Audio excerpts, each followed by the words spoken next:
Hi, my name is Jeff Dalgleish. I'm one of the founders at Data Squared. Today I'm going to take you through the cyber review use case. We built this use case on top of the review platform. This is the platform that we have installed on the Dell hardware. In this overview, I'll show you what review can do for the cybersecurity industry. First, a little bit about what you're going to see today. We've installed all of the components on the Dell hardware that we have, and there's really 6 main modules on there. The first is the structured data loader, which takes care of loading all the structured data from CSV files into our knowledge graph. The second module is the unstructured data loader. This takes unstructured documents and loads them into the knowledge graph. It'll extract entities from the structured and unstructured data as well. The time series data loader, this is used for loading high frequency time series data like server logs. There's a graph reasoner, a graph rag reasoner that we have installed on the box that we built. This is a big part of what we do. Our graph reasoner is unique in the sense that it allows people to reason over subsets of graphs. We have a graph explorer for looking at the graphs and interacting with them. And then we loaded a data set onto the machine, which is the cyber-Janok scenario, which is really a scenario. We'll dig into it in a second, but it's a use case essentially. A bit about the hardware. We've got components installed on the machine that underlie our software. So we have our API on there for running the modules. We have Retool as a front end. Neo4j as a knowledge graph. We're using the Enterprise Edition. We have XQ to protect moving information to and from the hardware. We're installing Llama on the hardware so we can run a local language model, although that's not on this machine yet. Right now this machine is connecting to Claude 3.5 or OpenAI ChatGPT-4. We can connect to any type of large language model to power the reasoner. And then we use Milvus for a vector store. And we'll take a look at 2 of the components today, really the user interface that's running on it, and then a graph explorer that's also on there. So what is Cyber Review? It's a strategic defense tool that integrates human intelligence with cyber intelligence. So we're going to go through a scenario today which basically is a human intelligence story where we find a piece of intelligence and we want to understand how that intelligence relates to everything else we know about our infrastructure and other things that are happening in the region. And if we can figure this out, we can stop a cyber attack. There's also, we want to be able to find not just which machines were infected, but other machines that might also be infected as well. So I'll show you how we do that. The data set, a little bit about that. Part of the data set came from Professor Ed Waltz at Patrick Henry College. This is for a strategic targeting class that he teaches there. And it's a fictional scenario, none of it's real, and this is all fictional information is used to train students at strategic intelligence. We added to the data set an additional data set. So the initial one was this Janok cyber scenario, or Janok scenario, and this is really just a bunch of information about the killing of a U.S. asset in Afghanistan. And the subsequent story on top of that, we added Cyber Review, which basically overlays a cyber attack on top of that scenario. And this is really what we're going to use the tool for today. There's a piece of evidence we found. Again, this is fictitious, but it's an interview with Hamad Darzi. We received a note on Darzi's computer from a hacker located at an IP address indicating that a server located at another IP address is now listening to, and then a malware endpoint, and it's controlling the controller and awaiting your instructions. So this is information we found during an interview. We were able to retrieve this information. We want to see, what does this information mean to everything else that's happening? So the question we're going to ask the AI is, what is the significance of the human intelligence evidence that we got off Hamad Darzi when we interviewed him about the death of Janok? I want you to tell me about what systems might be infected and what we should do to patch them. So let me show you how Cyber Review handles these types of questions and answers. Okay, so I am going to switch over now to the actual application. So the application itself is here. Let me just give you a sense of what data is in it, and then we'll jump into asking the question. So Cyber Review has some reasoner settings. We won't go into these in the overview. We'll kind of look more at this information. So we've got human intelligence here. This is showing all of that intelligence, like this note that we just found here is located here, and there's a whole bunch of other intelligence that may or may not be related to this. So for example, there's a lot of information. All this information together is going to form a knowledge graph. There's also a bunch of financial intelligence, so a bunch of bank transfers we have in the system that from one account to another. We've got signals intelligence information, which phone number called another one. We also have a list of critical servers in the system. So if you double click on a particular server here, what we do is we're going to use generative AI to automatically summarize that server and any implications of what that server may be connected to. So it'll take a minute here. I'll keep explaining what's going on while that's running. We also have DMZ servers. So a similar screen to the critical servers, but these are servers sitting in the DMZ. And then we've got a dictionary of malware endpoints. This could be something that's obtained early. Oh, the answer came back here. So what this is saying, it's basically looking at this server, and it's able to identify it's a top secret server, and we're reasoning right now from a top secret level. So this is we're seeing access to all information. You can change that to drop the level, but it looks like it's able to come in with basically a summary of what's on the machine. It appears there are some suspicious connections between this critical server and a DMZ server. So this is outlining a DMZ server, 1.61.80.33. Later we're going to see this server. This was a server that was actually found on that piece of evidence.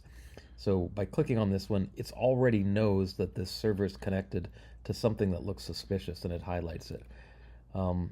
It also says that this DMZ server was observed to connecting to a malware endpoint. So it does connect that malware endpoint that we saw in there. So it summarizes it, and it basically knows what this server is and what it's doing. So that's interesting. We'll go to the DMZ servers. So this is those same servers, but this is just your list of servers here. There's malware endpoints.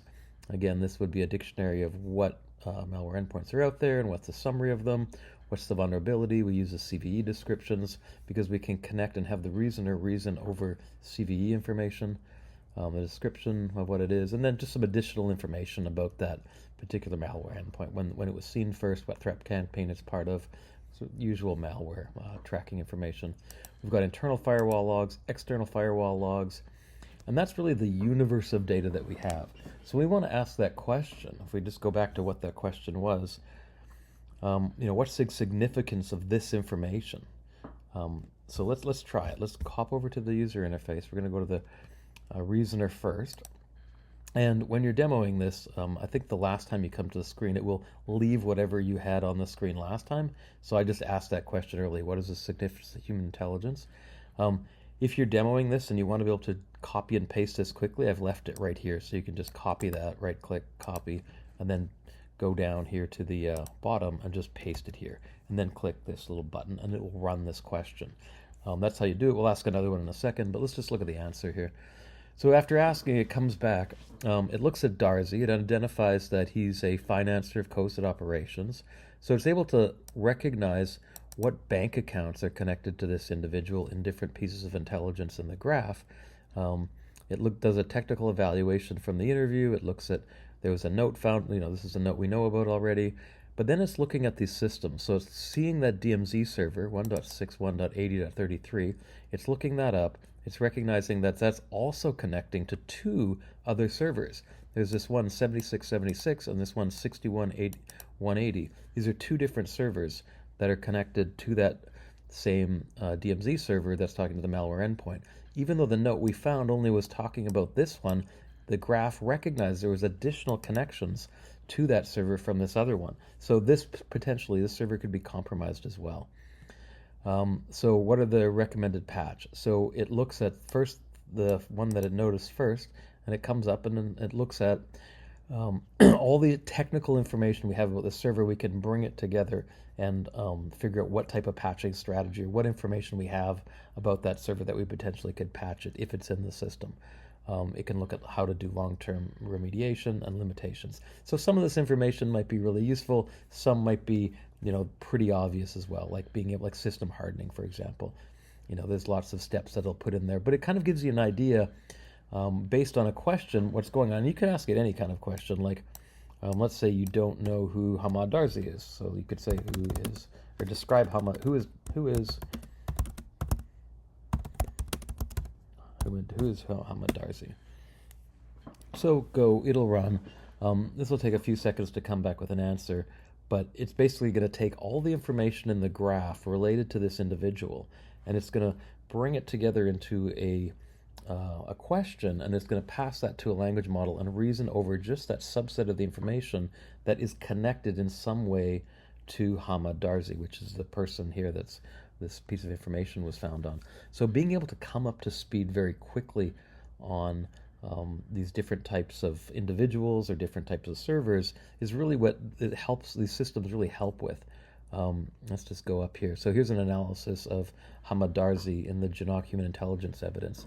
So it's looking and it's noticing that, you know, Hamad Darzi was identified to finance through numerous operations. Then it quotes a node here, 154. And then it's looking at, he utilized bank accounts from the certain bank, and there's some bank accounts here. So it's connected that financial intelligence with the person. It talks about some locations where he's been seen. It looks into Janok, intelligence gathering, and then the death of Janok. So there's different nodes here in the graph where it's noticing that Darzi's located near the vicinity of Janok in different instances. And then it looks at the infected system. So it's connected together a whole bunch of information here, connected together banking intelligence, cyber intelligence, and human intelligence. And then it comes up with some recommended actions for what to do with that server that got infected, just by asking about Hamad Darzi. So there's some very interesting answers. So getting into this, how do you bring the reasoning power of an AI to bear on these large, complex knowledge graphs? And let me just show you what the knowledge graph looks like, just to give you a sense of the complexity of it. I'm going to open this up in what we call our Graph Explorer. And our Graph Explorer is a tool that is sort of a high-level view of how all of this information is connected to itself. So in this example here, I'm just going to bring this up into another screen to kind of get a little bit more room here. I'm going to open this up, and I'm going to click on the existing dashboard. And here you're going to have to put in a host name and a password. I'll provide those to you if you don't have them. You put them in, and then you click Connect. And what that will do is it'll connect you to that back-end graph where all of this information is living, and then we're asking questions over it. So this is what we call evidence review. And in the first tab here, if I just zoom in a little bit, we've got a knowledge graph here that is looking at all the human intelligence in the system, the cyber intelligence in the system. It's bringing in all the people it knows about, what servers it knows about, and what tools it knows about, and how all that's connected to itself. I'm going to add to this picture the financial intelligence, because we want to be able to see what banks potentially are in here. So it's going to become a more complex graph, but let's just zoom into it and see what we can learn from looking at this graph structure. So I'm just going to zoom in a little bit and find a couple of nodes. So here's Hamad Darzi. This is the person we were just looking up. So if I double click on him, it's just a node in the graph. It's got who he is, and we notice this is secret information. So when we're reasoning, all these nodes in the graph can have a different level of security clearance so that we can filter things out if we need to. So let's just take a look at some of this evidence here that we have. So if I double click on this one, I'm just going to click Show. It says, highly reliable source Janok has verified with medium confidence that Hamad Darzi is financing a large number of Coast operations using an intermediate Jamal Saab to transfer funds. And then it goes on to list those 2 bank accounts, which the reasoner picked up on, that we need to look into. So let's find out a little bit more about those bank accounts. If we close this, we can see this piece of evidence we were just looking at here. We can see what other entities are connected to it. So for example, we've got Jamal Saab being mentioned, we've got Janok being mentioned. Let's put in, we don't have the bank accounts in here, so let's add those. We'll add the bank. It's going to get a lot more complex very quickly here. But let's see if we can see those bank accounts. I have to zoom in again.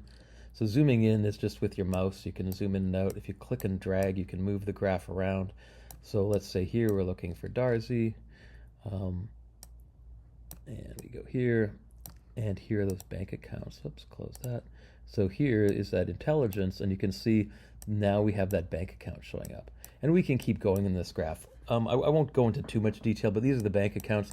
We can go to these bank accounts themselves, and we can actually zoom into them. We can drill into them. We can expand them and go and see what other things are these bank accounts connected to. Like this one, for example, is connected to 14 other transfers. So this bank account these are all these different transfers from other bank accounts to this one. And we can start following these transactions all the way around.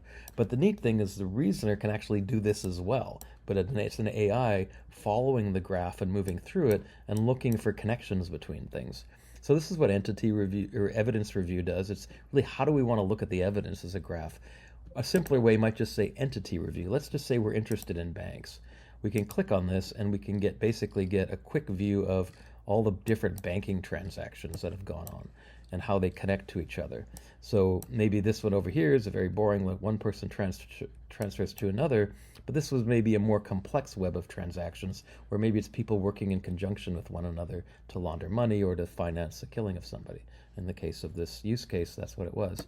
Person review, you could go and put a person in. This is Hamad Darzi again, and now we're looking at all the information we have about Hamad Darzi.